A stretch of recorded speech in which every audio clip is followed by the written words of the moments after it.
اب ہم دیکھتے ہیں کہ انسان کا نیچر کیا ہے، انسان کی حیثیت کیا ہے۔ پہلی بات تو یہ ہے کہ اللہ تعالیٰ نے اسے اہتمام کے ساتھ پیدا کیا اور ایک بڑے مقصد کے لیے اسے دنیا میں بھیجا، اور وہ ایک اسپیشل کریچر ہے۔ دوسرا یہ ہے کہ اللہ تعالیٰ نے انسانوں کو زمین ہی کے لیے پیدا کیا۔ یہ کرسچن کانسیپٹ ہے کہ انسان بارن سنر ہے اور گناہ کی پاداش میں بطور سزا اسے دنیا میں بھیجا گیا۔ نہیں، ہمیں دنیا ہی کے لیے بنایا گیا اور دنیا ہی میں ہماری آزمائش ہے، اور یہ آزمائش ہے کہ خیر و شر کی اس کشمکش میں خیر غالب آئے اور ایول دور ہو جائے۔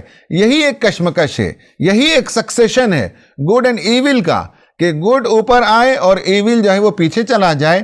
یہ کشمکش دنیا میں جاری رہتی ہے۔ اللہ تعالیٰ نے انسانوں کو انٹیلیجنٹ بینگ بنایا، ذہانت سے نوازا، علم سے نوازا، اور اس کے اندر دونوں خصوصیات رکھی، ایک اینجلک انسپریشن رکھا اور ایک سیٹانک ٹیمپٹیشن رکھا۔ یعنی یہ ہے کہ اس کے اندر ملکوتی صفات کو بھی اللہ تعالیٰ نے رکھا، اور شیطان آ کر اکسائے، یہ قدرت شیطان کو دی اور انسان کو وہ اکساتا ہے اور انسان غلط راہوں پر چل سکتا ہے۔ اور انسان کا اصل ایشو ہے وہ ایک مورل پرابلم ہے، چونکہ وہ مورل بینگ ہے تو ہمیشہ سے ہر آن وہ مورل ڈیسیشن لیتا ہے، اخلاقی فیصلے لیتا ہے۔ تو اس میں اینجلک انسپریشن بھی شامل ہے یا سیطانک ٹیمپٹیشن بھی ہو سکتا ہے۔ مثال کے طور پر بہت سے مرتبہ لوگ فون کر کے پوچھتے ہیں کہ امین صاحب، جو پیٹ میں بچہ ہے اس کے اندر فلاں ڈیفیکٹ ہے، فلاں پرابلم ہے، کیا ہم ایبارٹ کر سکتے ہیں؟ یہ کوشچن خود بتاتا ہے کہ انسان ایک ڈیلما کا شکار ہے، وہ ایک تذبذب کا شکار ہے۔ ایک طرف اس کے اندر جو ملکوتی صفات ہیں اس کا خیال یہ ہے کہ انسان کے بچے کو رحمت دیا جائے، اور دوسری طرف شیطانی وسوسہ یہ آتا ہے کہ اسے ختم کر دیا جائے۔ ایک حیثیت یہ بھی ہے، ایک حیثیت یہ ہے کہ انسانوں میں سے بعض لوگ جو ٹیربلی ڈسٹرکٹیو ہوتے ہیں، بہت ہی تباہ کن انسانیت کے لیے ثابت ہوتے ہیں، اور بعض لوگ ہوتے ہیں ٹریمنڈسلی کائنڈ اینڈ گڈ ہوتے ہیں، جیسے انبیاء کرام علیہ السلام، یا قرآن نے اور بھی بہت سے کریکٹرز ہمارے سامنے پیش کیے۔ اللہ تعالیٰ انسانوں کو دنیا میں بھیجا تو فریڈم آف چوائس دے کر بھیجا، مرضی اور آزادی اور اختیار دے کر بھیجا، چاہیں تو اللہ تعالیٰ کی اطاعت کریں اور چاہیں تو وہ شیطان کے راستے پر چلیں۔ اور آخر بات یہ ہے کہ گاڈ نوز ہیومنز میں ایئر، خدا کو معلوم ہے کہ انسان غلطی کرتا ہے،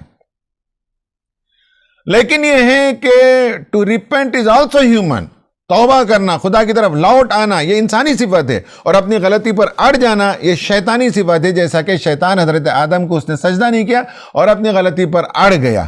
تو اس سے معلوم ہوا کہ انسان کی خوبی یہ ہے کہ وہ توبہ کر کے خدا کی بارگاہ میں لوٹ کر آ سکتا ہے۔ خواتین و حضرات، اس لیکچر کے اختتام پر میں آپ کو یہ بات بھی بتانا چاہوں گا کہ ہم دو دنیا میں جیتے ہیں، ایک ہمارے اطراف آؤٹر ورلڈ ہے اور ایک ہمارا انر ورلڈ ہے، ایک مائکرو کاسموس ہے، ایک مائکرو کاسموس ہے۔ باہر کی دنیا کو ہم دیکھیں تو وہاں آپ دیکھ سکتے ہیں پہاڑ ہیں، وہاں مٹی ہے، وہاں پانی ہے، وہاں جنگلات ہیں۔ ویسے ہی اندرون کی دنیا میں دیکھیں تو ہڈیاں موجود ہیں، مسلز موجود ہیں، یا خون کا بہاؤ ہے، یا بال اگاتے ہیں۔ یہ دو دنیا میں سملیرٹی آپ دیکھ سکتے ہیں۔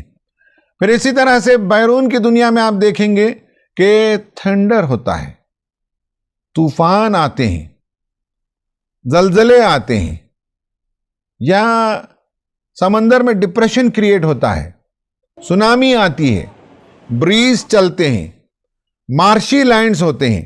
یہ سب بیرون کی دنیا میں ہم دیکھتے ہیں، اور اس کا متبادل آپ اندرون کی دنیا میں بھی دیکھ سکتے ہیں کہ انسان کے اندر اینگر ہے جو تھنڈر اور سٹارم کے برابر ہے، اور انسان کے اندر وائلنس ہے، رائٹس وہ کرتا ہے، یا کبھی جیسے سمندر میں ڈپریشن آتا ہے ویسے وہ مغموم ہو جاتا ہے، سیڈنس کا شکار ہو جاتا ہے، انسان ہیٹ کرتا ہے، نفرت کرتا ہے، بریز جیسے چلتی ویسے انسان محبت کرتا ہے، گریڈ، حرص و ہوس کا بھی وہ شکار ہو جاتا ہے۔